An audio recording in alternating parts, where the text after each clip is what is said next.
536 hadis an Ukbata, bu iki hadisni inşallah طيب عن عقبة قال لي رسول الله صلى الله عليه وسلم اقرأوا المعوذات في دبر كل صلاة. Ғұқба радиаллаху хабар ете, аңа Аллахның елшісі саллаллаху алейхи вассалам былай деп айта. Муғауизат, яғни муғауизат бұлар құл ағузу бираббил фалак ва құл ағузу бираббин нас, шушы екі сүра. Хам шылай қайбір ғалимлер айта, Ихлас сүрасы да шушы муғауизатқа кірі. Яғни Пейғамбарыбыз саллаллаху алейхи вассалам айта шушы сахабасына her bir namazdan soň, yani bunda farız namazı turunda söz bara. Her bir namazdan soň şuşu 3 sureni okudy. Şuşu 3 sureni okudy. Bu unutulgan sünnetlerden bulup tura. Unutulgan biz elhamdülillah bugün ertengi hem kişki zikirlerini aytkanda tingdirip oturalım. Ertengi hem kişki zikirlerini aytkanda bu 3 sureni okuybiz. Lakin her bir farız namazı ardından biz bu surelerini okumayız. Bu unutulgan sünnetlerden bulup tura. Hem Peygamberimiz sallallahu aleyhi ve sellem'in özünün sahabesine ayta. Şuna göre bu 3 sureni namazını tamamlagandan soň oku sünnet bulup tura. Hem indi biz ani ertengi hem kişki Allah'ını zikir etken vakitlarda biz ani 3'er tapır kavatlıyız her bir sureni. Lakin namazdan soň, her bir namazdan soň alarını bir tapırına kavatla gerek. Yani birer tapkır harbisini okup çıkara gerek. Galimlerimiz ayta şuşu yani şuşu 3 sureni okunun ahamiyeti bik zor. Ahamiyeti bik zor. Biz elhamdülillah bu surelerini ertengi hatta şu ertengi kişki Allah'ını zikir etken vakitlarda bizlerini okuyuz. Lakin bizlerin mağnalarına bir koşan düşmeyiz.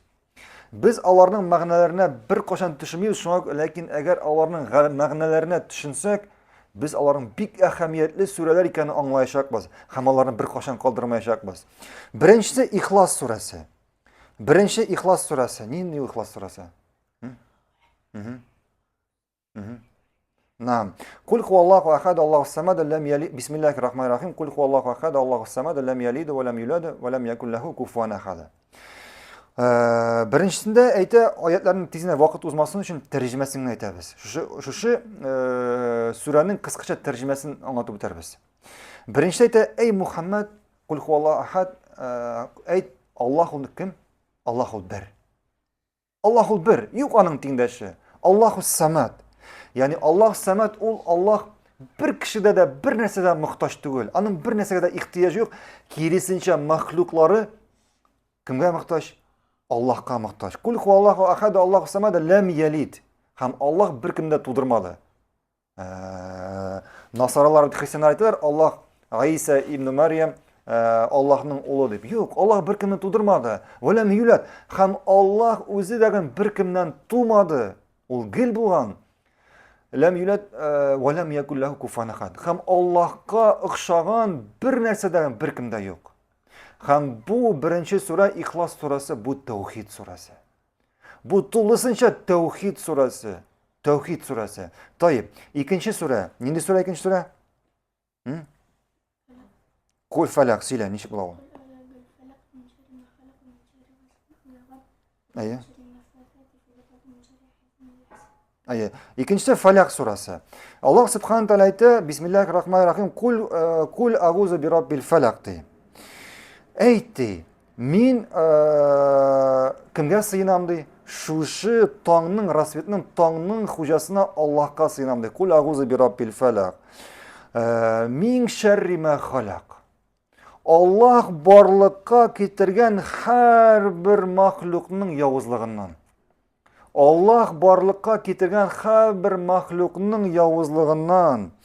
Kul a'uzu bi rabbil falaq min sharri ma xalaq so'ngan va min sharri nafasati fil uqad. Haminde min Allohga sığınam. Min sharri ghasiqin iza waqab. Yani min shloyiq narsadan sığınam. Шушы караңгылыкның куркынычынан, ягъни бар нәрсәне чолгап ала торган караңгылыкның явызлыгыннан сыйынам.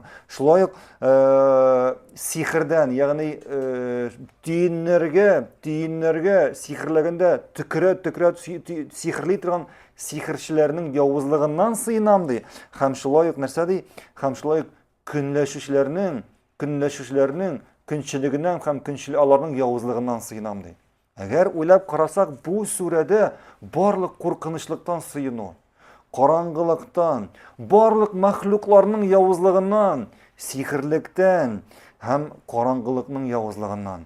Кешеләр бүген әллә нәрсәләр диндә булмаган нәрсәләр эшләр сихрдән сакланыр өчен, күздән сакланыр өчен. Күпме кешеләргә сихр ясыйлар, күпме кешеләргә күз тидерәләр. Әгәр кешеләр шушы сүрәне һәрбер намаз артыннан шушы сүрәләрне укысалар, һәм аларның мәгънәләренә төшенеп, ышанып укысалар, алар иншаллах бу барлык явызлыктан сакланырлар иде. Барлык явызлыктан сакланырлар иде. Һәм 3нче сүрә нинди сүрә? Нас сүрәсе. Кул аъузу бисмиллаһир-рахманир-рахим. Кул аъузу бираббин нас. Мин Аллаһка, ягъни барлык кешеләрнең Раббысы булган Аллаһка сыйынам. Маликин нас, ягъни барлык кешеләрнең кеме? Хуҗасы, владыка, илаһин нас. Кешеләрнең Раббысы, илаһы. Мин шаррил васвасил ханнас. Нәрсәдән? Безгә гел начарлыкны, гынахны безгә гел васваса кыла торган заттан кем ул? Кем безгә васваса кыла? Безгә шайтан васваса кыла. Шушы шайтанның васвасасыннан сыйынам. Шулай нәрсәдән? Бу аллази ювасвису фи судурин нас минал джиннати ван нас. Һәм бу шайтан кешеләрнең эшләрендә, йөрәкләрендә аларга васваса кыла, иштән васваса кыла. Һәм шулай ук бу сүрәдә без әйтәбез, без дибез, җиннәрдән булган шайтаннардан Аллаһка сыйынабыз. Һәм кешеләр санынан булган шайтаннан Аллаһка сыйынабыз. Әгәр галимнәребез әйтә, әгәр Аллаһ безне шайтаннан сакламаса, кеше шайтанга каршы тора алмаячак. Кеше шайтанга каршы тора алмаячак, чөнки шайтан гел васваса кылып тора. Хәтта кеше шайтанга түгел, хәтта үзенең нәфсенә каршы тора алмаячак. Шуңа күрә без бу 3 сүрәне укыганда, без беренче тәүхидне искә төшерәбез. Шулай ук Аллаһка барлык мәхлукларның явызлыгыннан сыйынабыз. Сихрчеләрдән сыйынабыз, шайтаннан сыйынабыз, һәм шулай ук үзебезнең нәфсебездән сыйынабыз. Аңлыйсызмы? Шуңа күрә бу сүрәләрне уку бик әһәмиятле. Шулай ук бу сүрәләр килә кайсы вакытта? Йоклар алдыннан. Шулаймы? Бу сүрәләр килә иртәнге вакытта, кичке вакытта. Һәм менә бу хадисте алдык. Һәрбер намазның ахырында бу сүрәләрне берәр тапкыр укырга кирәк. Бу сүрәләрне берәр тапкыр укырга кирәк. Аллаһу алам.